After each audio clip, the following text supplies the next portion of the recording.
Welcome to Roadmap to Resilience. Hello everyone, I am Abhiraz. Welcome to our Club 250 Maths Mega Sessions. We will be running through some questions with you guys to help you on your journey to a 250. We are currently in our neurology modules. Let's get started. So here we have which of the following structures is most likely affected in this patient? A 45-year-old male presents with sudden onset loss of vision in the left eye. Visual acuity testing reveals reduced vision in the left eye, and a relative afferent pupillary defect is noted. A brain MRI is performed and an abnormality is found in the right optic nerve. Which of the following structures is most likely affected in this patient? Lateral geniculate nucleus, optic chiasm, optic tract, optic radiation, or superior colliculus. So this patient's clinical presentation is consistent with a lesion affecting the optic nerve. Given the sudden onset unilateral vision loss, relative afferent pupillary defect, and abnormality seen on brain MRI, the optic nerve carries visual information from the retina to the optic chiasm. The visual field deficit observed in this patient is likely due to a lesion affecting the right optic nerve. So, correct answer, okay, optic chiasm. And then we have the lateral geniculate nucleus. That is the lesions affecting the lateral geniculate nucleus typically result in the visual field defects, but these will be seen in both eyes.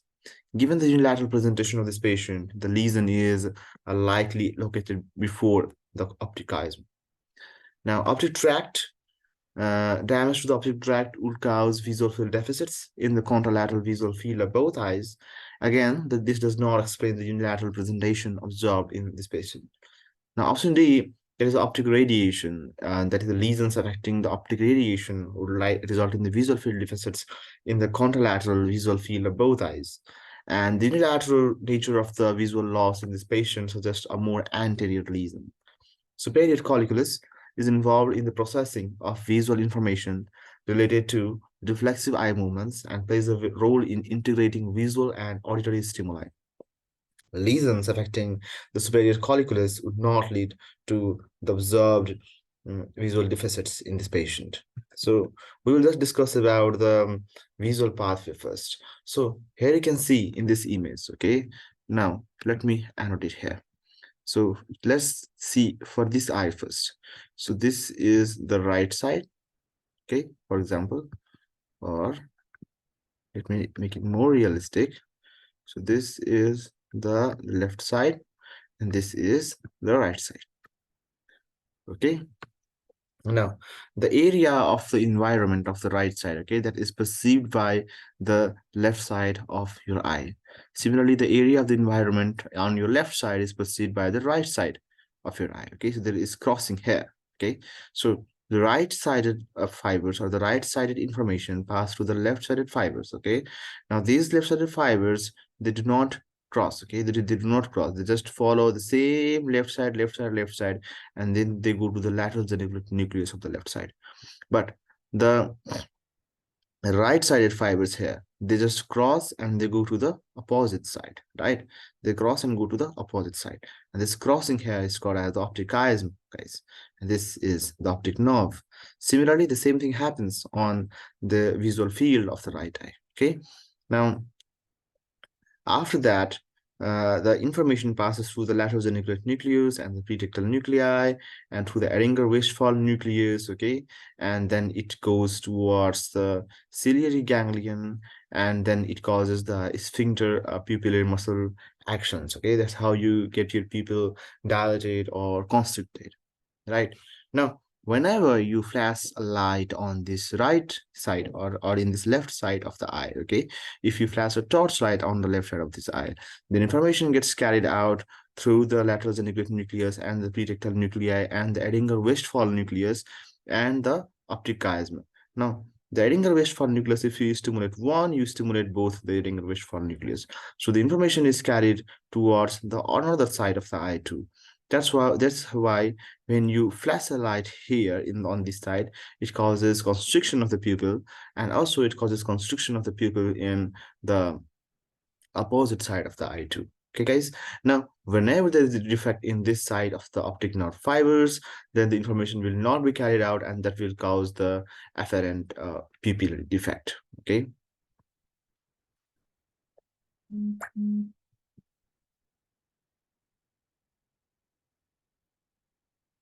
So that is called the afferent pupillary defect because the light is not passing from the optic nerve of the same side. So in afferent pupillary defect, there will not be constriction or the subsequent action of the pupil that is present normally. So now we just move forward towards our next discussion here. So meiosis, that is the constriction or parasympathetic function. That is, first neuron is the Edinger-Westphal nucleus to ciliary ganglion via the cranial nerve 3. The second neuron is via the short ciliary nerves to the sphincter pupillae muscles. Okay, now the pupillary light reflex. So light in either retina sends a signal via the cranial nerve 2, okay, to the prerectal nuclei, and in midbrain that activates the bilateral Edinger-Westphal nucleus, just as I told you in the previous image, and that constricts the pupil bilaterally. The result is illumination of one eye results in the bilateral pupillary constriction. So what is mydriasis? So dilation or sympathetic function is the mydriasis. The first neuron is the hypothalamus to ciliospinal center of buzz. The second neuron exit at the T1 to superior cervical ganglion. And the third neuron is the plexus along the internal carotid through the cavernous sinus. Okay. Now, this is all about the mydriasis and meiosis. Just a review, they don't ask you in so much detail about the different first, second, and third order neuron, but it is always good to know some information about that. The thing that they ask is the relative afferent pupillary defect. It's also called as the Marcus-Gunn pupil. The extent of pupillary constriction differs when light is shown in one eye at a time due to unilateral or asymmetrical lesions of afferent limb of pupillary reflex. Example, retina, optic nerve. Now, when light shines into a normal eye, constriction of the ipsilateral eye and contralateral eye occurs. Okay, now if the ipsilateral eye is if the ipsilateral eye is constricted, that is called as the direct reflex, and the contralateral eye that is going to be constricted is called as the consensual reflex. Now, when light is swung from a normal eye to an affected eye, then both pupils will dilate instead of constricting because the optic nerve is damaged. The information is not passing towards that optic nerve, the damaged eye optic nerve. So not only the same eye will not constrict, the opposite eye also will not be constricted. So that is called the afferent pupillary defect. The word afferent means that the defect is in the sensation or the information carrying fibers, the afferent fibers, right? Now let's talk about one more question here. So given the clinical presentation, which of the following structures is most likely affected in this patient? A 60-year-old woman with a medical history significant for hypertension and diabetes mellitus presents to the ophthalmology clinic with the chief complaint of gradually decreasing vision in both eyes over the past several months. Now, she reports no acute visual disturbances or episodes of transient vision loss. On examination, her visual acuity is measured as 20/40 in the right eye and 20/50 in the left eye.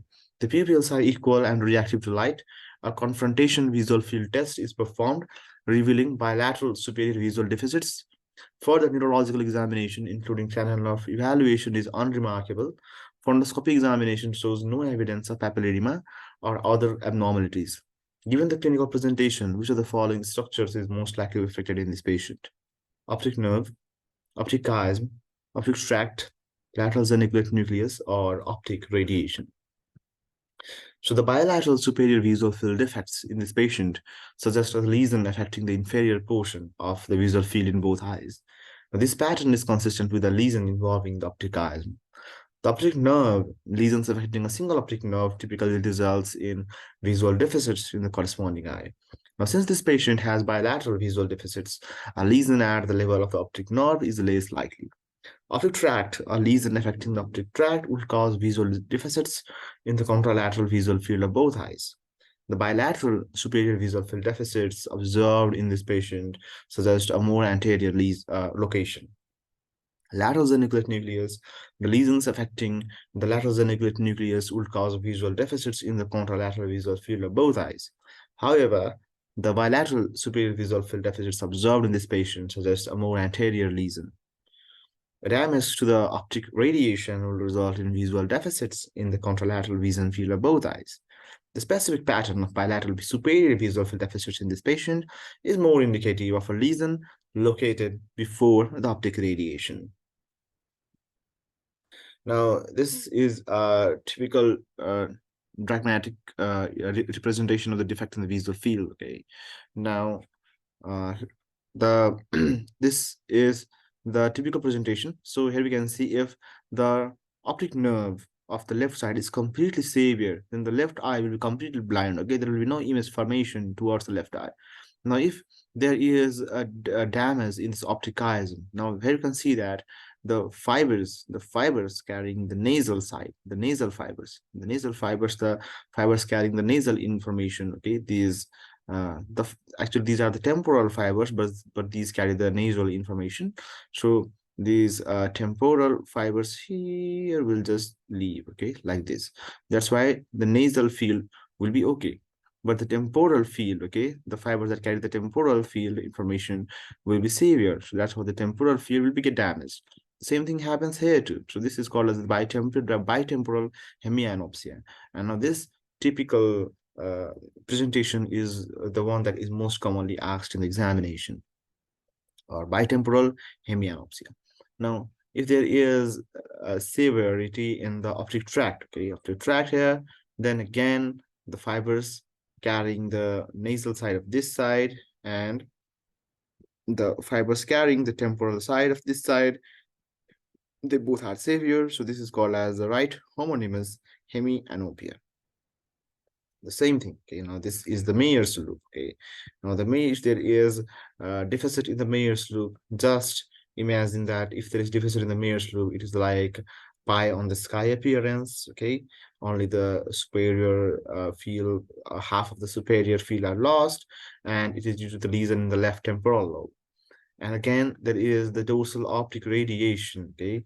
And this is the dorsal optic radiation, so this causes the pie on the floor type of pattern, like this. And again, if there is PCA infarct, and this one is also most commonly asked, if there is PCA infarct, then that will cause right hemianopia with macular sparing. Macular sparing means that some of the visual field information here, that is the macula, the central part, that will not be injured, or that visual field will be okay. This is one of the most important information in this whole video, guys. Now, so we have right anopia, bitemporal hemianopia, left homonymous hemianopia, left upper quadrant anopia, left lower quadrant anopia, left hemianopia with macular sparing and central scotoma. So another information is about the Mayer's loop. Okay, so the Mayer's loop carries the information from the lower retina and it travels to the temporal lobe. Okay, so you need to understand that whenever there is stroke in the temporal lobe, the Mayer's loop will get affected. The dorsal optic radiation carries the information from the superior retina and it travels through the right lobe. Let's discuss one more question here. So which of the following structures is most likely affected in this patient? A 32-year-old male presents to the emergency department with complaints of double vision and difficulty coordinating eye movements. He reports a recent upper respiratory tract infection.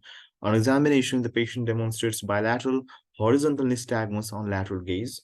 Convergence is intact, but upon attempted lateral gaze to the left eye fails to adduct smoothly, while the right eye exhibits the normal adduction. Which of the following structures is most likely affected in this patient? Medial longitudinal fasciculus, oculomotor nerve, trochlear nerve, abducens nerve, or optic nerve? For the patient's clinical presentation with bilateral horizontal nystagmus on lateral gaze and impaired adduction of the left eye enduring the lateral gaze to the left is consistent with internuclear ophthalmoplegia. Now, INO is often associated with damage to the medial longitudinal fasciculus, a white matter tract that coordinates the eye movement by connecting the oculomotor nucleus in the midbrain with the abducens nucleus in the pons. So the correct answer is medial longitudinal fasciculus. The oculomotor nerve involvement will typically result in deficits related to the muscles it innervates, such as the superior rectus, the inferior rectus, the medial rectus muscles. However, the specific pattern of impaired adduction during lateral gaze suggests MLF involvement. The trochlear nerve, okay, can fall. Lesions can cause vertical diplopia and difficulty with downward gaze, but they would not produce the specific horizontal nystagmus and adduction deficits observed in this patient. Abducens nerve or the canal of six. The isolated aggregation of palsy will lead to the impaired lateral gaze due to the inability of the affected eye to abduct. However, the presence of bilateral horizontal nystagmus and specific adduction deficits during the lateral gaze suggest MLF involvement rather than a direct aberrations nerve lesion. Optic nerve involvement will primarily affect the vision and would not result in the specific eye movement abnormalities seen in this patient. So let's talk about in brief the internuclear ophthalmoplegia. So medial longitudinal fasciculus is the pair of the tracts that interconnect canal of 6 and canal of 3 nuclei. It coordinates the both eyes to move in the same horizontal direction. Okay. Now, if my right eye is looking towards my right side, my left eye should also look towards my right side, right? Now, the highly myelinated must communicate quickly so eyes move at the same time. Now, lesions may be unilateral or bilateral. Lateral classified seen in multiple sclerosis, stroke. So if there is lesion in, so let's read here. So when looking left, the left nucleus of canal of 6 fires, okay, fires, which contract the left lateral rectus and stimulates the contralateral or the right nucleus of the canal of 3 by the right MLF. Contract the right medial rectus. So if my left eye is trying to look towards the left side, okay, then the lateral rectus of my left side, okay, the lateral rectus muscle of my left side will get stimulated. And through this pathway, the medial rectus, okay, because my right eye had to adduct, That's why the medial rectus muscle of my right side have to adduct through the this MLF pathway and all. So the information is carried via the canal of 3. So it will adduct, and then my both eyes will look towards my left side, okay, and vice versa in while looking towards the right. Now, directional term, example, right eye no, left eye no, refers to the eye that is unable to adduct, okay.